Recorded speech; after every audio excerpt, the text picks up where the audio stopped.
I'm Anthony from bestbluesguitarlessonsonline.com. If your guitar solos don't quite sound like guitar solos, and if you feel like you're rambling on like the old lady at the bus stop when you're soloing, then there's a big chance you're impacted by a secret movement led by Joe Bonamassa and other very good blues guitarists that are trying to keep you in the dark about great blues soloing. For the sake of humanity, please watch this video. Guitarists such as Joe Bonamassa, Eric Gales, Larkin Poe and many others are plotting against the general population of guitarists to keep us in the dark about playing guitar solos that rock your soul. Bonamassa has even put together a cruise ship where he only allows the best of guitarists on, letting the rest of us stay out of the loop forever. Don't let those guitarists run away with the tastiest of them guitar licks of all. This has to end now. In an attempt to lift the veil, I'm stepping forward. So here are 3 important things that Joe Bonamassa doesn't want you to know about playing tasty guitar solos. Instead of running your fingers through a scale when you're soloing, think of a solo more like a song in a song.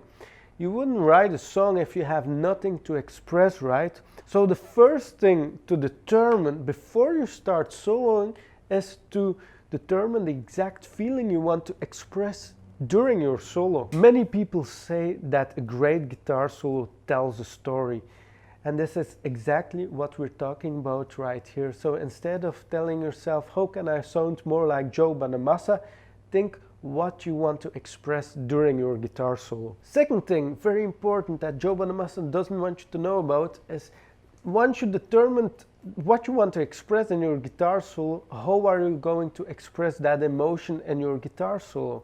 And of course, once you get better skills on the guitar, it's easier to express yourself fluently, but this doesn't mean your guitar solo should sound like shite. So even with limited guitar technique, you can just hold an emotion in your mind before you start soloing. When we, for instance, take the emotion heartbroken, we need to keep this in our mind before we start soloing. We need to think of that emotion before we start soloing. So once you determine the emotion, how you're getting the emotion out there in your guitar playing is entirely your creative choice.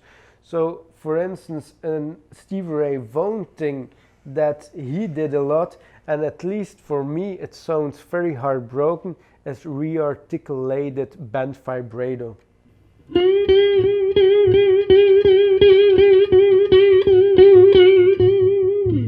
Or what about gradual descending string bends?